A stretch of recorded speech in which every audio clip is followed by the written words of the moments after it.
Forget frequently asked questions. Common sense, common knowledge, or Google. How about advice from a real genius? 95% of people in any profession are good enough to be qualified and licensed. 5% go above and beyond. They become very good at what they do, but only 0.1% are real geniuses. Richard Jacobs has made it his life's mission to find them for you. He hunts down and interviews geniuses in every field: sleep science, cancer, stem cells, ketogenic diets, and more. Here come the geniuses. This is the Finding Genius Podcast with Richard Jacobs.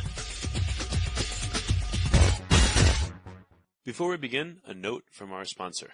I'm Richard Jacobs, Executive Director of the nonprofit Finding Genius Foundation and host of the Finding Genius Podcast. In late 2016, I was rear-ended at 65 miles an hour by a truck on the highway, which sent me off-road into a ditch. The impact of the collision gave me a concussion and other injuries. At the hospital, a CT scan showed that I had thyroid nodules, which turned out to be cancer. It was then, when I had a biopsy of my neck, that I realized even if I was a millionaire, I wouldn't want a second or a third biopsy due to the pain and the invasiveness of it. And appointments at that time for thyroid experts were 3 to 6 months out. And I was worried about dying now, even if that was irrational. So because of this, I've decided to raise money to conduct a literature review on steroids, on the causes of anxiety and depression, a condition that affects well over 50 million people in the United States and hundreds of millions worldwide. Our goal is to create a codex, a guide that reveals all possible treatments for anxiety and depression for people that live with the condition, or for loved ones that have it, as my wife and my son do. To find out more about our fundraiser, visit findinggeniusfoundation.org and click on current initiatives. And now to our guest. Hello, this is Richard Jacobs with the Finding Genius Podcast, now part of the Finding Genius Foundation. A quick note about the foundation. We've started on our anxiety and depression codex. So the goal is to create a low or no cost resource for people that suffer from anxiety and depression, or people that know people that suffer. And what we're doing is we're going over about 5,000 different sources of data. So peer-reviewed papers, videos, interviews, books, etc. And the goal is to assemble as many possible treatments for anxiety and depression in one place. And again, for people suffering or people that know people that do. So to find out more, go to findinggeniusfoundation.org. And thank you for listening. Today, my guest is Michael Bartholomeusz. He's the CEO of what's called TruTag, TruTag, TruTag. I'm going to talk about his work in terms of making drugs, more known and more safe, and knowing exactly what you're going to be taking. So, Michael, thank you for coming. It's a pleasure to be here, Richard. How do you do? Yeah, so tell me a bit about your background. How did you get to where you are today? I'm a formally trained solid-state physicist and materials engineer, Richard, from those beginnings, I've really went into technology and enterprise management and have participated in a wide range of businesses over my career and worked my way to TruTag, an assignment I'm extremely excited about. What's the premise of TruTag? What's the idea for the company? TruTag fundamentally was founded to solve the very large problem of counterfeit pharmaceuticals. So counterfeit pharmaceuticals is a massive problem that very few people know about, Richard. In the last 20 years, it's resulted in the death of about 20 million people and the loss of wellness of a whole lot more.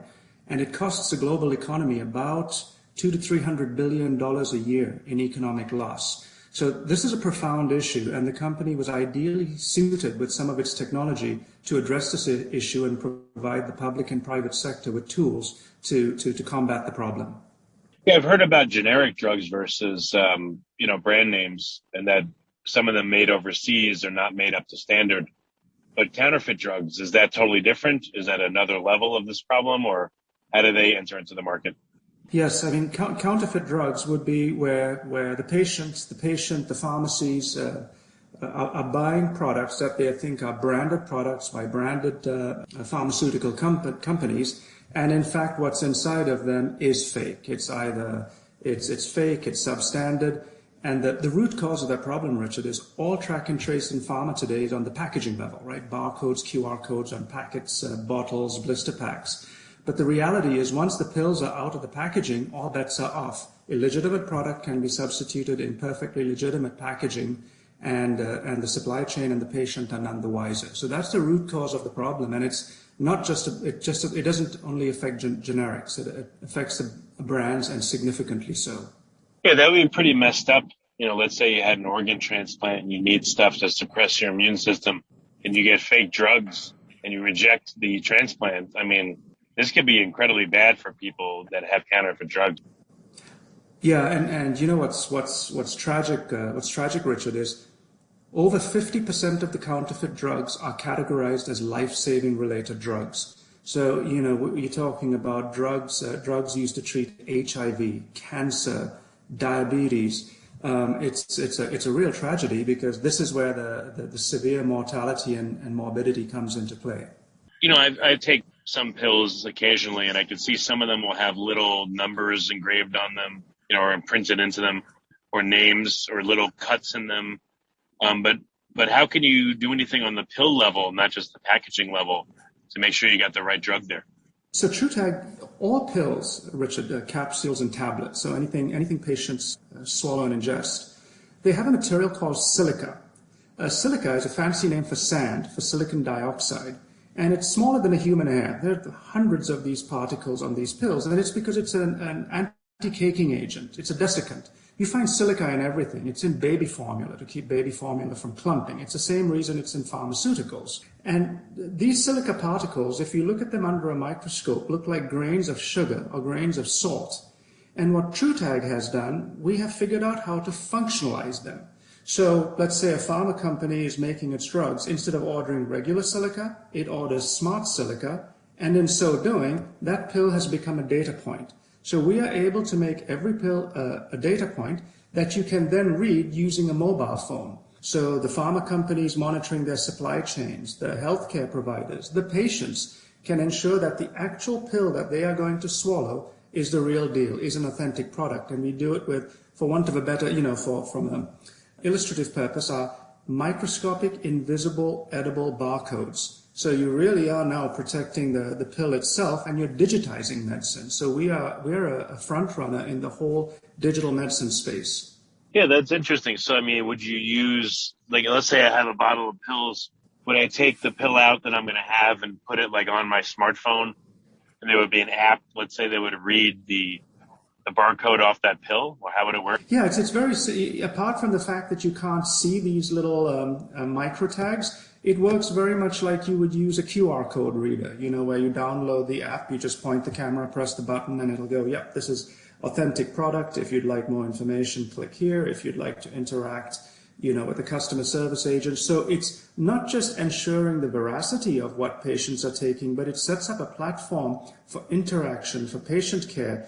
It's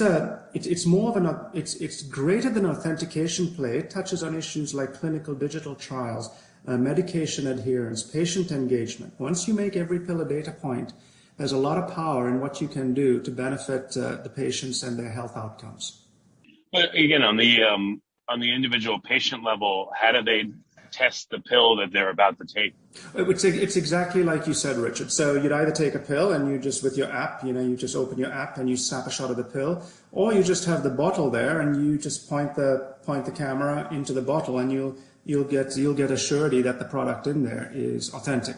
Is there a back-end tracking? Let's say I have 30 pills of, ABC medicine. Each time I take a pill and I scan it, will the system know, okay, there's only 4 left, time to reorder? Or, it would alert me, hey, you've only got 4 left. Yeah. Make sure you refresh it. Yes, Richard, you hit upon a key point, right? The company has started out, the initial use case is authentication, but now we go to medication adherence, and you've honed in on that very fast. So there are patient engagement programs today. So if, let's say, the patient from their healthcare provider downloads an adherence app, then you're absolutely right. If the patient is engaging with their medication, it can keep track of what they're taking, when they're taking. If there's an issue, it can send out reminders to take missed medication. It can send out reminders to refill.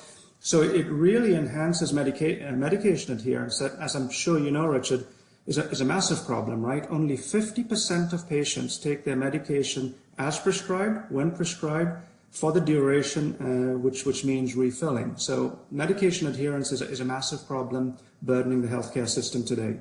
Before we continue, I've been personally funding the Finding Genius podcast for 4.5 years now, which has led to 2,700 plus interviews of clinicians, researchers, scientists, CEOs and other amazing people who are working to advance science and improve our lives and our world. Even though this podcast gets 100,000 plus downloads a month, we need your help to reach hundreds of thousands more worldwide. Please visit findinggeniuspodcast.com and click on Support Us. We have 3 levels of membership from $10 to $49 a month, including perks such as the ability to see ahead in our interview calendar and ask questions of upcoming guests, transcripts of podcasts you're interested in, the ability to request specific topics or guests, and more. Visit findinggeniuspodcast.com and click Support Us today. Now back to the show. Well, what about, let's say you have an opioid and you don't want anyone else to use it, only, Bob, who got the prescription for it. Can you also create a code on their phone so that not only are they scanning, but, it's saying, okay, Bob took this pill, not anyone else. So you could prevent him giving it to other people that shouldn't be having it. Like, I guess in essence, you're granting a limited license along with the pills for that particular person. Yes, I think, and I think if we were to step back, I think it comes down to so the simple answer to your question is yes. Certainly the complexity is in rolling out those programs, but we already have customer care programs, whether it's through healthcare providers, through pharmaceutical companies. So you can absolutely do that. I think the way to think of it is a platform play. Once you digitize the pills and make them data points, the back-end software, whatever you're trying to achieve, whether it's adherence or monitoring controlled substances, ensuring authenticity, all of these issues can be covered with the right back-end and patient engagement and incentive programs. Yeah, what's the most important aspect of these pills? Is it preventing counterfeits, or is it ensuring compliance that you're taking all the pills, or is it making sure that they don't fall into the wrong hands, or do all these things kind of come together to make the product right? All these things come together to make the product right, Richard. But in terms of precedence, there's a different way to look at it, and it's really rollout. So if, it's easier, the initial solution of managing authentication within the pharma supply chain is the easiest path to the adoption of this technology because the pharma companies adopt it to manage their own supply chains. So that's a B2B play. The next step is then in increasing the efficacy of clinical digital trials, which is straightforward for adoption because it's still within the pharma ecosystem. The third stage is when this now starts to get pushed out to care providers and to patients themselves, which is a heavier lift. And that really comes down the pike with broader adoption by the pharma companies. So it's kind of if that's how I would prioritize it, and it's very much just really from a market adoption and growth standpoint. Are there any ways to get information about the efficacy of a given pill in a given person? Are there other codes that you can embed that, once it hits the stomach acid, the code gets dissolved and no longer appears there? Or, once it gets to the intestines, then something's activated that activates a new code to show you that it's gotten to that point. Any thoughts there? That our technology stops the moment the patient consumes the pill. The silica microtags actually dissolve in stomach acid and are passed out in the urine. So once the patient swallows the pill, there is no more functionalization or measurement or monitoring. But typically, as you look at the broader digital medicine movement, people are have wearables that are reporting biometrics back to their care providers. And once you integrate these platforms, when patients are taking, who is taking what when, and then there's biometric feedback to their healthcare providers, you're now starting to see this real shift into personalized medicine, patient-specific medicine, and that's where medicine is going today. And TruTag provides one of other tools that, as an integrated whole, really enable personalized medicine. If you like this podcast, please click the link in the description to subscribe and review us on iTunes. Is there any use in it for generics versus brand names, or is this really only going to be used by brand names, you think? I think it'll be used by both. Initially, certainly the adoption is occurring with the brands as an initial step, but you're also seeing, generics. There are many tiers of generics, right? This is a trust play. So brands want to be trusted because there's a big brand protection and risk mitigation play around that. Well, generics who are also looking at at developing trust, trust in the whole ecosystem, there will be adoption there. And this is really also driven by, the emerging prevalence of online pharma. So online pharma has disintermediated a lot of the checks and balances when pharmaceutical products enter the general market and the patient population. So I think both brands and generics are going to be exerting themselves to a much larger degree to ensure that when the pills reach the patients, that there is trust developed in the purveyor of those products. So how long do you think this will be until it's in pharmacy and in widespread use? And where do you think the first adoption is going to come from? So we will, the company's solution will be on shelf with key medications next year in 2022. And broad-scale adoption will start to take hold, I would estimate, in the 2024-2025 timeframe. So, you'll first go on to a handful of drugs, then dozens of drugs, and then hundreds of drugs. There's over 13,000 different formulations, drugs manufactured each year. So this is a vast ecosystem that we're migrating into. Do you think that this would apply to IV-delivered drugs, or is this just pills? Like, are there any other form factors where this would be useful? Very relevant question, Richard.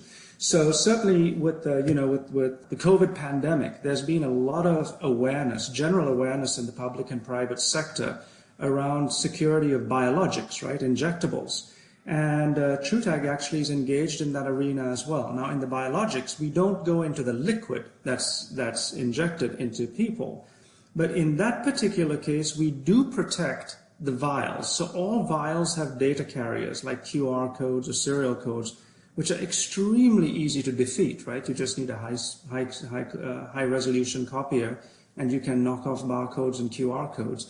Well, we can go into the ink that's used to print those codes. So, and our software can be patched, can be blended into QR code or serial code reader software. So we add that additional security step into the incumbent base of track and trace for biologics. So we're actually working in that arena, Richard. Well, very cool. So what's the best place for people to keep tabs on these products for TruTag? Where can they go to learn more?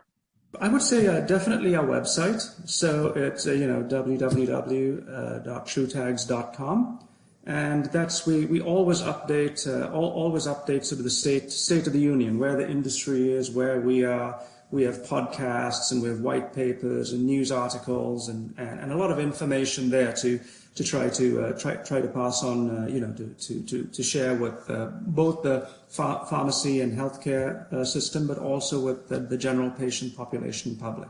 Well, very good. Well, Michael, thank you for coming. And this is like a super interesting technology that I could see would have a lot of uses. It was my pleasure, Rich. If you like this podcast, please click the link in the description to subscribe and review us on iTunes.